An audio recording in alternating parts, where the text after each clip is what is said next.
Bonsoir, nous sommes le jeudi 12 mai. Merci de nous retrouver pour cette nouvelle édition du 7-8, le journal. Tout de suite, on commence avec les titres de cette édition. Aujourd'hui, jeudi 12 mai, la loi travail est votée à l'Assemblée nationale et des manifestations ont lieu dans plusieurs villes de France. Une mobilisation qui fait suite à l'annonce du recours à l'article 49.3 par le gouvernement pour faire passer le texte. Les Yvelinois se sont mobilisés, nous les avons suivis. Et hier à Montigny-le-Bretonneux, la municipalité a dévoilé le futur du projet Bergson, un pôle culturel, mais aussi des logements devraient voir le jour à la place de l'ancien collège, avenue Joseph Kessel. Les précisions à suivre dans ce journal. Et enfin, à plaisir, le futur de l'école maternelle Marc Laurent inquiète. Hier, la municipalité rencontrait les parents d'élèves de l'établissement. Une classe pourrait fermer à la rentrée 2016 avant une fermeture définitive de l'établissement pour septembre 2017. Et je vous le disais en titre, aujourd'hui, jeudi 12 mai, la loi travail est votée à l'Assemblée nationale et des manifestations ont eu lieu un peu partout dans plusieurs villes de France. Chômeurs, lycéens, étudiants, mais aussi syndicats se sont réunis à 14h, place d'Enfer Rochereau à Paris, pour un départ vers l'Assemblée nationale, une mobilisation qui fait suite à l'annonce du recours à l'article 49.3 par le gouvernement pour faire passer le texte. Les précisions de William L. et Patrick Jacques de Dixmude.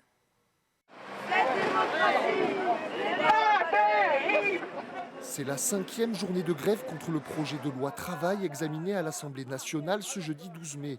Convergence des luttes, chômeurs, travailleurs et étudiants unis depuis plus d'un mois pour la même cause. Comme l'ensemble des secteurs aujourd'hui, on est attaqué violemment, qu'on soit cheminot ou qu'on travaille dans d'autres secteurs. Et aujourd'hui, le combat contre la loi travail, c'est un peu une occasion de fédérer un peu tous les mécontentements qui sont en train de s'exprimer dans tous les secteurs, au chemin de fer comme ailleurs. Et cette manifestation aujourd'hui-là, on est l'expression. Cette loi est celle d'une toute petite minorité qui l'impose contre la vie de quasiment tout le monde. Et que donc ceux qui sont légitimes aujourd'hui, ce n'est pas ceux qui prétendent représenter la nation comme ils le disent eux-mêmes, mais ce sont aujourd'hui ceux qui sont dans la rue. Une rue sous haute surveillance. Suite au dernier débordement, le dispositif de sécurité a été extrêmement renforcé. Une mobilisation plus faible pendant les vacances qui reprend aujourd'hui de l'ampleur, même si les étudiants peinent à mobiliser en raison des périodes d'examen. Effectivement, c'est plus compliqué puisque les lycéens commencent à rentrer dans des périodes de bac, les étudiants sont en partiel, donc effectivement la mobilisation est encore plus difficile que ces dernières semaines. Il va commencer quand même à faire beau, ça va aider, mais on espère que la mobilisation ne va pas trop faiblir et qu'on va pouvoir garder une pression constante sur le gouvernement. Un gouvernement qui a annoncé l'usage du 49.3 pour faire passer le texte en force. Pour les manifestants, c'est un déni total de démocratie. Il y a eu un débat parlementaire qui devait avoir lieu où le gouvernement s'est rendu compte qu'il n'avait pas la majorité au sein de ce Parlement pour faire voter la loi et malheureusement ils ont choisi de faire un déni de démocratie, d'utiliser ce 49.3 qui passe outre tous les débats démocratiques. Et ça c'est une chose qui fait qu'on se mobilise encore plus aujourd'hui. La semaine prochaine, d'autres journées de manifestations devraient avoir lieu. Selon les syndicats, ce ne serait que le début d'une longue mobilisation. Et François Hollande s'est rendu ce matin au Muro chez Prodways, numéro 1 français de l'impression 3D. Le président de la République a défendu le projet de loi travail. Selon lui, un texte de progrès assurant que l'article sur les accords d'entreprise ne remettait pas en cause les principes fondamentaux du droit du travail à quelques heures du vote d'une motion de censure déposée en réaction à l'utilisation du 49.3 par le gouvernement. Ce texte doit être défendu, il doit être regardé comme un texte de progrès, il doit être aussi conçu pour les salariés comme pour les chefs d'entreprise. Moi, je ne veux pas les opposer, a-t-il déclaré. Et plus proche de nous, le projet Bergson à Montigny-le-Bretonneux évolue. Hier soir, les habitants de la ville ont pu découvrir ce projet de pôle culturel urbain mixte qui comprend également des logements lors d'une réunion publique à la maison de quartier Louis Jouvet. Les détails avec Fanny Bourdillon. C'est le projet majeur du mandat de la municipalité de Montigny-le-Bretonneux. L'ancien collège Bergson, fermé depuis 2007, va être détruit. À sa place, un pôle culturel et des logements devraient sortir de terre pour la rentrée 2020. Le tout pour un budget total de 11 millions d'euros. C'est le plus gros projet de la ville de Montigny, en tout cas pour ce mandat-là. Et en plus, c'est un projet essentiel, bien sûr, pour l'activité artistique de Montigny, mais c'est aussi essentiel pour la construction de logements. Le pôle culturel devrait regrouper le conservatoire de musique, l'école de théâtre et le secteur musique amplifiée. Situé sur 4 niveaux, le site Bergson fera la part belle à la culture igny-montaine. Très probablement un engouement certain qui va se mettre en place lors de sa création. et qui fait qu'on est en mesure également de prévoir un accueil supplémentaire par rapport à l'effectif qu'on a actuellement. Mais on est très confiant de toute façon sur la pérennité à accorder à ce type de projet-là. Ce mercredi soir, les élus de la ville ont présenté ce projet d'envergure lors d'une réunion publique à la maison de quartier Jouvet. Située le long de l'avenue Joseph Kessel, le futur site inquiète certains riverains. Je suis propriétaire de maison juste en face, donc l'idée c'est quand même de savoir ce qui va se passer dans le quartier, ce que ça va devenir et puis en quoi le quartier, la vie de quartier va être impactée. Je viens surtout parce que je suis inquiète au niveau des parkings. L'avenue Joseph Kessel est vite pris d'assaut. Je me demande vraiment ce que ça va donner. L'association Véloski était aussi présente. Tract à la main, ils veulent interpeller les élus et les citoyens. La raison de leur mobilisation, aucun aménagement cyclable n'est encore prévu. La réfection de l'avenue Kessel, où il y a des travaux d'un montant annoncé de 3 millions d'euros qui sont prévus sans aménagement cyclable, alors que l'aménagement cyclable est inscrit depuis 2009 dans le schéma directeur cyclable, dans le plan local de déplacement. La destruction de l'ancien collège devrait s'étaler sur 6 mois. Les premiers signes des travaux seront visibles à l'été 2017. Et prenons à présent la direction de Plaisir. Hier soir, la municipalité rencontrait les parents d'élèves de l'école maternelle Marc-Laurent, située en centre-ville. Une classe pourrait fermer à la rentrée 2016 avant une fermeture définitive de l'établissement pour septembre 2017. Une école, la maternelle Camille Claudel, a déjà été fermée en 2016. Les détails avec Mélanie Poquet et Patrick Jacques de Dixmude. Ils sont venus chercher des réponses. Ces parents d'élèves veulent connaître le futur de l'école maternelle Marc-Laurent. On l'a su par les membres de parents d'élèves FCPE, puisque les cartes scolaires ont été annoncées le 11 avril, si ma mémoire est bonne. On souhaite conserver cette classe qui est plus ou moins programmée à la disparition et l'école, parce qu'on a une école de quartier, c'est une âme, c'est 40 ans d'histoire aussi dans cette école et on souhaite conserver cette qualité de scolarisation. En cas de fermeture, les élèves seraient dirigés vers 2 autres établissements de la commune. L'école, composée de 2 classes, connaît des baisses d'effectifs. Actuellement, comme beaucoup de collectivités, on est en train justement de regarder une réorganisation et non pas demandée par nous, mais demandée par l'inspecteur d'académie, puisque aujourd'hui, vous le savez, eux aussi ont des restrictions qui font qu'ils essayent d'optimiser par rapport au remplissage de classes. Et en dessous d'un certain seuil, bien évidemment, ils réfléchissent à des fermetures de classes parce qu'au niveau des enseignants, ça pose problème. Plaisir possède 28 écoles pour 32 000 habitants. La ville dément les rumeurs d'une destruction de l'établissement pour construire des immeubles. L'école Marc-Laurent pourrait fermer ses portes à la rentrée 2017. Emploi à présent, comment retrouver un travail après une longue période de chômage? Le club FAS de Saint-Quentin-en-Yvelines tente d'apporter des solutions. En partenariat avec la Banque Populaire, ils ont organisé conjointement leur premier Job Academy. Le concept, c'est 9 salariés qui se portent volontaires pour devenir parrain ou marraine et coacher un demandeur d'emploi. Lancé en décembre dernier, c'était l'heure du bilan cet après-midi. Et il est plutôt positif puisque 3 des 9 demandeurs d'emploi ont déjà retrouvé un job. On écoute un de ces binômes au micro de Fanny Bourdillon. L'idée, c'est de dire, nous qui avons la chance d'avoir un emploi relativement sécurisé, c'est peut-être d'aider ceux qui n'en ont pas pour faire en sorte de leur faciliter la tâche pour avoir cet emploi. Ça permet aussi, je dirais, donc, de se retrouver dans un cadre d'entreprise. On n'y est plus depuis un moment, de s'obliger donc à s'habiller pour aller rencontrer son parrain, à préparer en fait son interview et son échange, à écrire en fait la démarche.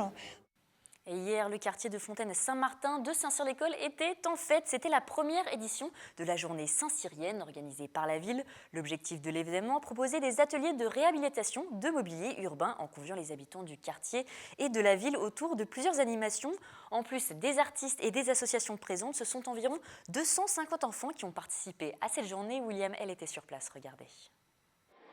Transmettre savoir-faire et savoir-être, voilà le fil rouge de la première journée saint-cyrienne organisée par la ville. Bouka est artiste, c'est elle qui avait réalisé les fresques Place de la République après les attentats de Charlie Hebdo. Aujourd'hui, elle est à Saint-Cyr-l'École pour rassembler autour de ses œuvres. Moi, ça me donne beaucoup de bonheur de partager et de faire passer un message de paix et d'humanité. On est des humains et on doit vivre ensemble. Vivre ensemble, c'était le message principal de cette journée. Créer un lien fort entre les habitants de la ville et du quartier de la Fontaine-Saint-Martin, un quartier géré par le bailleur social au Pivois. On a monté cette journée pour dire aux gens on ne vous a pas abandonné. C'est vrai que ça a été long, mais maintenant le Pivois a décidé de faire des travaux et on voulait montrer aux gens que ce quartier, on le prenait véritablement en compte et qu'il n'était pas question de dire que sous prétexte que c'était des logements sociaux, c'était un quartier abandonné. Présentation du projet de réorganisation des espaces extérieurs et de reconstruction de l'entrée du quartier. Mais aujourd'hui, ce sont les artistes et graffeurs qui mettent la main à la pâte pour décorer le quartier. Transformateurs ou cabines téléphoniques, tout y passe. C'est vrai qu'on a choisi d'avoir des activités qui étaient éphémères sur la journée et d'autres activités qui allaient être pérennes.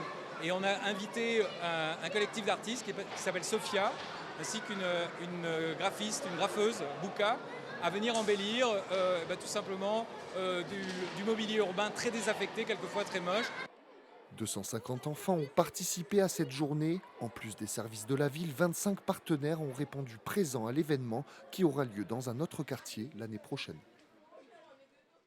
Il est temps à présent de passer à notre entretien. Nous recevons ce soir en plateau Joanne Anglade-Garnier, conservatrice de la réserve naturelle de Saint-Quentin-en-Yvelines. Bonsoir à vous. Bonsoir. Merci d'avoir accepté notre invitation. Alors voilà, la réserve fête ses 30 ans, mais tout d'abord, j'aimerais qu'on revienne sur les missions de la réserve naturelle parce qu'elles sont multiples. Alors, les missions d'une réserve sont multiples. C'est d'abord la protection du patrimoine naturel.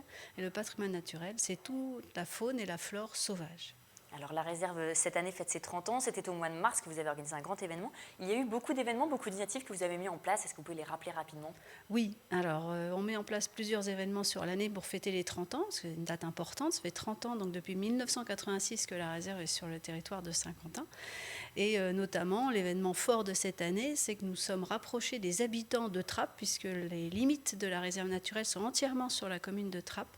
Et donc, nous avons été à l'honneur sur la semaine du développement durable, qui a eu lieu au mois d'avril. Et c'est près de 350 trappistes, surtout des jeunes, qui ont été sensibilisés, qui ont pu visiter la réserve, où on est allé à leur rencontre pour leur dire, ici, il y a une réserve, à quoi ça sert, qu'est-ce qu'on y fait, et surtout, venez la voir. Alors, vous organisez en ce moment une exposition photo. L'objectif, c'est quoi ? C'est de encore faire connaître la réserve ? Oui, toujours, encore et toujours, parce qu'en fait, même si ça fait 30 ans qu'on est sur le territoire, souvent, quand on rencontre même un Saint-Quentinois, c'est rare qu'il sache seulement l'existence de la réserve naturelle. Donc, l'idée, c'est de mettre donc, des photos des oiseaux, parce que c'est une réserve ornithologique, dans les lieux publics les plus visités, je dirais, par les habitants, et une mairie, ça s'y prêtait. Donc, il y a plusieurs bénévoles qui se sont associés à cet événement pour mettre donc des photos d'oiseaux et faire un travail sur l'observatoire de la réserve. Les photos que l'on voit donc à l'image. Oui. Alors en 30 ans, il y a eu forcément des évolutions. C'est peut-être compliqué de faire un bilan, mais est-ce qu'il y a eu des évolutions écologiques, en tout cas au sein de la réserve ? Oui, alors en fait, la réserve naturelle, c'est vraiment un effet refuge pour la nature sauvage, surtout qu'en Île-de-France, elle se fait rare. Et donc, les animaux et les plantes sont préservés sur ce terrain. Donc, il y a des plantes, ou des animaux qu'on voyait qu'on ne voit plus, et puis il y en a d'autres, au contraire, qui viennent se réfugier. Donc, c'est un bilan plutôt positif. Je dirais, le point noir, c'est un peu la pollution. Quelle est un petit peu, je ne sais pas, l'espèce la plus rare qu'on peut voir à la réserve, qu'on voit nulle part ailleurs ? Alors, je dirais la plus rare pour l'espèce végétale, c'est le plantain à feuilles de graminées, puisqu'en fait, c'est une redécouverte. Pour l'Île-de-France, ce serait la seule station, elle serait présente uniquement sur l'étang de Saint-Quentin. Donc là, c'est véritablement rare. Et pour les oiseaux, j'aurais envie de donner le nom du blond josselin, qui est un petit héron. Vous avez une trentaine de couples en Île-de-France et quelques couples chaque année, donc là on les attend, viennent sur l'étang de Saint-Quentin pour se reproduire. Donc il y a également des naissances à la réserve. Est-ce qu'il y a eu des transformations économiques, parce que la réserve aussi apporte au territoire ? Oui, alors la réserve naturelle fait vraiment partie de ce territoire. Je dirais que de plus en plus, on sent une appropriation de tous les publics et des partenaires. À l'occasion du vernissage de l'exposition de Trappes, monsieur le maire, évoquait cette réserve comme un trésor. Donc voilà, je pense que tout est dit. Les missions scientifiques également représentent une part importante de votre travail, de ce qui se passe dans la réserve. Vous avez déjà travaillé sur certaines, notamment un gros livre qui a recensé toutes les espèces de la flore. Il y a aussi un travail qui se prépare sur la faune. Oui, en fait, c'est la suite logique. C'est de travailler sur la richesse principale de cette réserve qui est l'ornithologie, donc les oiseaux sauvages qui viennent ici en migration en hiver ou en reproduction. Et donc, c'est le deuxième volume, c'est de compléter la flore sur les étangs en amont, parce que la Saint-Quentin est une chaîne d'étangs liée au patrimoine historique du roi Louis XIV. Et donc, il ne faut pas oublier l'amont, en fait, dans cette histoire. Donc, on va élargir, en fait, le livre sur la flore de l'ensemble du réseau des étangs et on va étudier l'ornithologie aussi à l'échelle de ce réseau des étangs et rigoles. Alors, vous me disiez qu'au bout de 30 ans, certains Saint-Quentinois ne vous connaissaient pas encore. Et non. Qu'est-ce qu'il explique? Comment vous l'expliquez, justement? Alors, j'ai du mal à donner toutes les explications. C'est vrai que... pourquoi? Peut-être qu'on n'a pas su en fait toucher régulièrement les Saint-Quentinois. Peut-être qu'ils connaissent bien l'île de Loisirs et c'est vrai que la réserve naturelle, si vous rentrez sur l'île de Loisirs, elle est à l'intérieur. Maintenant, il y a une clôture, donc vous ne pouvez pas y rentrer quand vous le décidez. Il faut venir sur des activités qui sont programmées. Je pense que c'est une des raisons qui fait ce constat, mais en tout cas la volonté véritablement c'est de faire découvrir ce patrimoine parce qu'il est exceptionnel et il est ici. Donc autant que ça profite au plus grand nombre. Alors justement, est-ce qu'il va y avoir d'autres événements bientôt justement pour ces 30 ans qui vont donner envie aux Saint-Quentinois de venir? Oui, alors un prochain événement ce serait une exposition aussi à Montigny-le-Bretonneux cette fois-ci. Puisque Trappes et Montigny sont les deux communes qui sont sur l'île, donc c'est les habitants les plus proches, je dirais, de cette réserve naturelle. Après, on a les activités classiques que vous pouvez faire chaque année en fait à la réserve naturelle. Vous pouvez la visiter. Les prochains événements, il y a une randonnée organisée ce week-end. Le samedi 21 mai, vous avez la fête de la nature. Donc ça, c'est chaque année. Vous pouvez visiter gratuitement la réserve naturelle. On aime faire du canoë nature aussi fin août sur l'eau. Donc vous pouvez venir voir la réserve, mais sur l'eau. Ça change un peu. C'est un petit peu plus ludique, on va dire. En fait, chaque année, vous pouvez visiter la réserve à peu près tous les mois sur une visite guidée ou venir le samedi matin. Alors, c'est une trentaine de dates à l'année.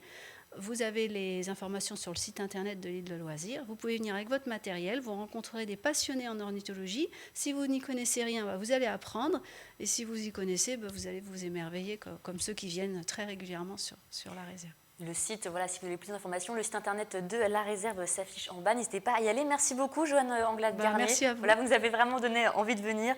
En tout cas, n'hésitez pas. Et vous nous parlez de cette randonnée. Nous allons justement y venir, qui reste du côté de la réserve, puisque ce week-end, les équipes proposent donc une randonnée un petit peu particulière. En plus des portes ouvertes, les guides organisent une grande randonnée qui, cette fois, dépasse le cadre seul de la réserve. Les curieux pourront donc découvrir le patrimoine de l'île de Loisirs de Saint-Quentin-en-Yvelines à travers sa faune, sa flore, mais aussi une touche d'histoire. Mélanie Poquet nous donne un avant-goût. Regardez. Journée porte ouverte samedi à la réserve naturelle, mais pas seulement. Pour la première fois, le public pourra faire une randonnée dans toute l'île de Loisirs. Quand vous venez visiter la réserve naturelle, je dirais que vous êtes dans le cœur de nature de l'île de Loisirs, de Saint-Quentin-en-Yvelines, de ce territoire. Ça fait 30 ans maintenant qu'on fait des expertises scientifiques sur l'ensemble de l'île de Loisirs. Et la nature exceptionnelle est bien sur l'ensemble du pourtour. Et donc là, l'idée, c'est de vous faire découvrir ce que vous pensez connaître en fait. 10 km de parcours autour du bassin de l'île de Loisirs, puis de la réserve. Il y sera question de flore avec le cabaret des oiseaux, une plante retenant l'eau de pluie, de faune, la base accueillant de nombreuses espèces, mais aussi de 300 ans d'histoire. On va vraiment élargir la discussion sur le patrimoine naturel de l'étang de Saint-Quentin, qui est inscrit donc dans un patrimoine historique, puisqu'en fait il appartient au réseau des étangs et rigoles. Cet étang a été créé par le roi Louis XIV. L'inscription se fait jusqu'à vendredi. Une vingtaine de places est prévue pour découvrir ou redécouvrir l'île de Loisirs qui délivrera certainement un grand nombre de secrets. Et nous recevons à présent sur ce plateau notre journaliste sportif Mickaël Elmidoro pour sa chronique sport du jeudi. Bonsoir Mickaël. Bonsoir Florane. Ça faisait longtemps qu'on n'avait pas fait notre chronique ensemble. Effectivement. C'est toujours un plaisir de vous retrouver sur ce plateau. Merci également. Quel est le thème de votre chronique d'aujourd'hui? Vous n'êtes pas venu seul, je vois. Alors aujourd'hui, une fois n'est pas coutume, nous allons parler gymnastique et plus particulièrement du club GEM Elancourt-Maurepas. C'est une première historique. L'équipe a qualifié cette année 17 gymnastes, 15 filles et 2 garçons pour les finales du championnat de France individuel qui se dérouleront à Montbéliard ce week-end. Pour nous parler de la compétition, nous recevons sur ce plateau Émilie Roy, la coach de l'équipe. Bonsoir. Alors je le disais, c'est une première historique. Effectivement, en général, on se fixe toujours l'objectif d'avoir un petit peu plus de 10 gymnastes pour cette échéance des championnats de France individuels. Et cette année, elles ont toutes rempli les objectifs lors de la qualification. Et du coup, on emmène tout le collectif. Malheureusement, 2 petites blessées qu'on espérait pouvoir emmener, donc Camille Coudray. Mais pour le reste, c'est une vraie réussite cette année, on est ravis. Et comment expliquez-vous cette réussite, justement ? J'ai envie de dire que c'est le résultat de leur travail et de leur acharnement toute l'année sur les entraînements qu'elles font avec nous. Et puis, il y a toujours un petit peu de réussite, mais c'est aussi, je pense, une planification qui a bien été menée, histoire d'être prête le jour J à présenter les mouvements et à les réaliser correctement pour obtenir la qualification. Alors, qu'est-ce que ça représente les finales des championnats de France individuels pour vos gymnastes ? Ça représente, pour la plupart, parce qu'on en a pas mal qui vont réaliser leur premier championnat de France individuel, les plus jeunes, donc c'est un rêve, c'est l'apothéose, beaucoup de stress aussi. Pour les autres, les plus expérimentés, c'est un rendez-vous attendu, moins fantastique parce qu'elles l'ont déjà fait quelques fois, mais c'est beaucoup de pression, le fait d'être en individuel, on a envie de montrer qu'on est à son meilleur niveau. Peut-être de briguer une médaille, mais la concurrence est telle que c'est à celle qui réussira le mieux le jour J, c'est le jeu de la concurrence. Mais c'est beaucoup de pression pour elles. En général, en équipe, il y a un petit peu moins de pression. Mais là, en partant à 15 gyms féminines et 2 masculins, je pense que le collectif va les faire faire de belles choses. Comment on prépare une compétition comme celle-là ? J'imagine qu'il y a beaucoup de pression, comme vous le disiez à l'instant. On les prépare psychologiquement, peut-être, les gymnastes, avant de partir ? Alors, à chaque fois qu'on se rencontre, je vous explique qu'on prépare la technique et que, on n'en est pas encore au jour J. Voilà, là, ça y est, on y est. La technique, elle doit être affûtée depuis un petit moment. Donc on répète. Et puis pour le coup, là maintenant, on travaille le mental, la confiance en soi, la sérénité, la stabilité. C'est pas réussir une fois l'élément, c'est le réussir 5 fois sur 5 essais. Donc on leur demande beaucoup de quantité, mais maintenant on demande vraiment la stabilité pour qu'arriver là-bas, la pression qu'elles vont ressentir justement, elles soient capables de la dépasser et de se présenter en pleine possession de leurs moyens. Et il y a des chances de médaille ce week-end pour le GEM Elancourt-Maurepas ? On espère toujours. Maintenant, vous avez des noms peut-être ? C'est difficile de ne pas leur mettre la pression. Il ne veut pas trop s'avancer, Mickaël, vous le voyez. Voilà. Non, c'est pour elle, c'est pas pour... Puis surtout, il y a une telle concurrence arrivée à ce niveau-là que dans chaque catégorie où, par exemple, elles vont être 30, les 15 meilleures peuvent prétendre à une médaille. Et puis, ça va dépendre de la gymnastique qu'elles vont proposer, des erreurs des unes, des autres. Voilà, mais elles y vont toutes pour donner le meilleur. Et une médaille, ce sera formidable. Et on viendra vous les présenter. Mais même si on a des 5e places ou des 4e places, dès lors qu'elles ont donné leur maximum et qu'elles sont à leur place, c'est la loi du sport. Et généralement, c'est une compétition qui vous réussit ? Depuis quelques années, on a de la chance. Chaque année, on arrive à ramener des médailles. Elles arrivent à ramener des médailles, donc c'est super. On espère qu'on ne va pas s'arrêter là, et puis que leur travail va être récompensé. Et si vous revenez sans médaille, ça serait une déception ou, comme vous le disiez, on y va surtout pour l'avenir, peut-être ? C'est toujours, pour un entraîneur, c'est toujours extraordinaire de voir leurs rêves se réaliser et de voir leur travail récompensé.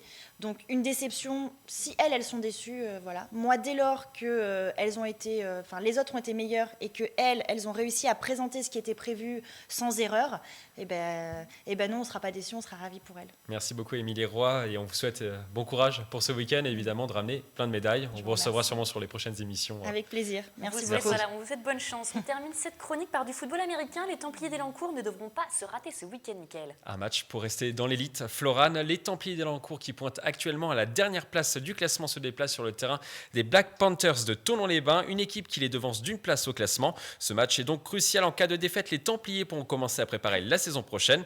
Les Saint-Quentinois pourront compter sur un effectif au complet avec notamment l'Américain Jesse Reddick. C'est un match que vous allez suivre avec intérêt, Florane, je suppose. Évidemment, Mickaël, je m'intéresse avec assiduité au sport local et en plus au football américain. Le football américain. Vous savez, voilà, je suis fan d'une série, vous le savez bien, on n'en dira pas plus. On vous retrouve dans quelques instants pour votre talk. Le talk, si on parlait sport. Alors les chroniqueurs sont dans l'arène, ils sont prêts à en découdre. Nous parlerons du BMX, de handball féminin avec les descentes en National 2 de Montigny-Bretonneux, mais également de la défaite en rugby de plaisir. En match de play-off de Fédéral 3. Je vais me dépêcher de rentrer chez moi pour pouvoir regarder l'émission Mickaël 19h. Si on parlait sport, à ne pas rater. Merci de nous avoir suivis. C'est à présent la fin de cette édition. Demain, vous me retrouvez pour l'essentiel de l'actu. Je vous souhaite une excellente soirée. À demain.